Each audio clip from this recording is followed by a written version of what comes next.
नमस्कार दोस्तों, अभय दुबे यानी आईआईटी बाबा। जब इनके बारे में पहली बार हमने खबरें सुनी थी तो अधिकतर जो लिब्रांडू हैं उनके पिछवाड़े में आग लगने लग गई थी।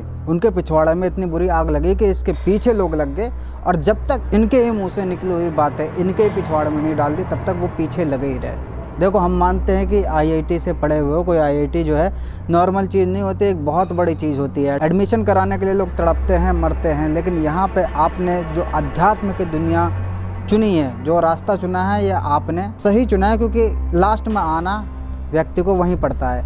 लेकिन जब आप बोलते जा रहे हो और बाद में ऐसी ऐसी बातें आप बोल देते हो जिसका शायद ना सर और पैर, कुछ नहीं होता है। ये इंसानियत ही कुछ अलग है यार, मतलब सही में। तो इतने टाइम से बोल रहा हूँ भाई, प्योर हार्ट वाला इंसान यार। मैं इतनी बोल रहा हूँ कि महादेव मेरे से बात करते, मैं बोल रहा हूँ इतनी महादेव मेरे को ये बोलने के लिए बोल रहे कि भाई तू ही विष्णु है। तो मैं झूठ थोड़ी बोल रहा हूँ। जब सब कुछ प्रूव कर दोगा, मैं जब सारी शक्तियाँ ले लूंगा तब मानोगे तुम लोग। आपको शायद मालूम नहीं कि आप लगातार जब ट्रेंड हो रहे हो तो आपके पीछे लोग लग गए हैं। आपके कुछ पिछले की वीडियो और आगे के आने वाले स्टेटमेंट सारे रिकॉर्ड करे जा रहे हैं, ढंग से खंगाले जाते हैं। पहले आप बोल देते हो कि भाई आप शिव हो, और अब आप भाई अपने आप को कृष्ण बता रहे हो, कृष्ण का अवतार बता रहे हो। खैर, लोगों को जहाँ से टीआरपी मिलती है लोग वहाँ लग जाता है। एक ये कजरारी आँखें, पता नहीं कजरारी भूरी क्या कहेंगे, इसके पीछे लग गए हैं। बेचारी परेशान है, माला नहीं बेच पा रही, लेकिन पीछे लगना है क्योंकि कंटेंट दिखाना है। इसकी सगी बहन का खुद का ही कहना है कि भाई पूरे परिवार में सबकी आंखें ऐसी है, तो सारे लोग फेमस क्यों नहीं हो रहे भाई? क्योंकि सबको पीछे कैमरे नहीं लगाने हैं, सबके पीछे इसलिए नहीं लगाने क्योंकि टीआरपी नहीं मिलने वाली। और 2-4 लोग को सोशल मीडिया और मीडिया ने चुन लिया है तो भैया उसी के पीछे लोग लग गए हैं। भाई यदि आप कहीं और भी थोड़ा आंखें घुमा करके देखोगे ना, तो जो आईआईटी वाले बाबा हैं इससे पढ़े लिखे बाबा नजर आएंगे, एमटेक जैसे, जिन्होंने एमटेक किया हुआ है। क्या 144 साल का इसी के लिए इंतज़ार किया था कि 144 साल के बाद कुंभ आएगा तो भाई हाँ एक कजरारी आंखें वाली आएगी, एक आईआईटी बाबा आएंगे, बस इसको दिखाएंगे, हम इनके बारे में बताएंगे। या घटिया किस्म के जो यूट्यूबर हैं वो जाएंगे, ऊट पटांग साधु संतों से सवाल करेंगे, ज़बरदस्ती का एक्सपोज करेंगे। महाराज जी, दक्षिणा तो आपको मिलेगी, आप दक्षिणा मांग रहे हैं, और हम ये देखेंगे आप इसके हकदार हैं कि नहीं। ठीक है ना? आपका क्या नाम है? इसलिए 144 साल का इंतज़ार किया है। बोला जा रहा था ना कि भाई केवल हिंदू ही दुकान लगाएगा और कोई नहीं लगा सकता।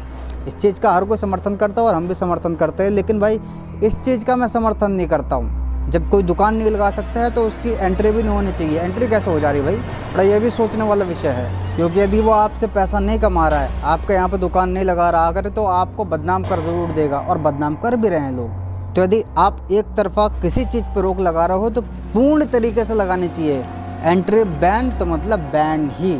मैं आपसे जानना चाहूँगा कि जब से महाकुंभ चल रहा है तब से आपको लाइव या कोई से भी न्यूज़ चैनल पे आपको कितने महासभा दिखाई गई है जो धर्म को लेकर चल रही है? एक सिंगल तक नहीं दिखाई गई है, जबकि लगातार वहाँ पे धर्म संसद अलग अलग लोग कर रहे हैं, बहुत सारे लोग कर रहे हैं, अपनी अपनी बातों को रख रहे हैं। वो कहीं आपको नहीं दिखाई जाएगा। आपको ये भी नहीं दिखाया जाएगा कि कितनी जगह पे भंडारा कराया जा रहा है, प्रसाद बांटा जा रहा है, जो करोड़ों की तादाद में लोग जा रहे हैं उनको किस तरीके से व्यवस्था दी जा रही है, किस तरीके से कहाँ कहाँ भोजन का प्रबंध करा जा रहा है, उन श्रद्धालुओं का किस तरीके से प्रबंध किया जा रहा है, कितने बड़े बड़े महान यज्ञ हो रहे हैं, कितनी कितनी जगह हो रहे हैं। आपको ये भी नहीं बताया जाएगा कि कितनी संस्थाएं केवल मात्र महाकुंभ में जो लोग पहुँचे हैं, संत हो या आम आदमी है, सबका पेट भरने के लिए लगे हुए हैं। लेकिन यहाँ ये आँखें देख लो और यहाँ इनको देख लो, बस इसके अलावा कुंभ में और कोई नहीं है। इससे पहले एक आई थी, नाम मेरे को ध्यान नहीं आ रहा, सुंदरी के नाम से प्रसिद्ध है भाई, विश्व की सबसे बड़ी सुंदरी साध्वी बन गई, जबकि वो खुद कहते हैं कि साध्वी नहीं हो, फिर भी साध्वी बना दिया इसको। देखिए, आप मुझे हर्षा से ही संबोधित करें तो ज़्यादा सही रहेगा, क्योंकि मुझे ये जो स्टैम्प दे दिया गया है, टैग दे दिया गया है साध्वी का, ये बिल्कुल भी फ़िलहाल सही नहीं है। फिलहाल के टाइम तो खैर ये नज़र नहीं आ रही है, शायद ये कुंभ से निकाल दी गई है। लेकिन मीडिया पे क्या दिखाया जा रहा है? बस ये आंखें देख लो, इसके भाई को पीट लो, बेचारी परेशान हो चुकी है, रोजी रोटी नहीं कमा पा रही है, लेकिन बस आंखें देखो। हमें वो थोड़ी दिखाना है कि जो करोड़ों की तादाद में संत नागा साधु पहुँचे हैं, उनके किस तरीके से कहानी है, कितना तप किया उन्होंने, भगवान को पाने के लिए क्या क्या कर चुके हैं, क्या क्या फिलहाल कर रहे हैं, क्या उन्होंने कुंभ में आने से पहले कुंभ में करने के लिए सोचा था?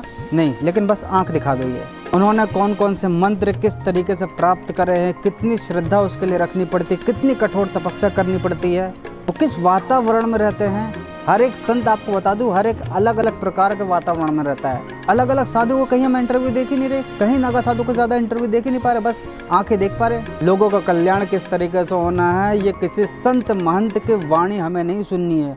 किस तरीके से लोगों में ऊर्जा बननी है ये हमें नहीं सुनना है किसी महंत के मुँह से, बस हमें आंखें देखनी है और आंखें सेकनी है। तो भाई इसके लिए थोड़ा आवाज़ उठाओ। जो कोई भी ऐसी ऊट पटांग वीडियो बनाता है आजकल तो हमेशा बहुत ज़्यादा बनती आ रही है भाई, बहुत ज़्यादा।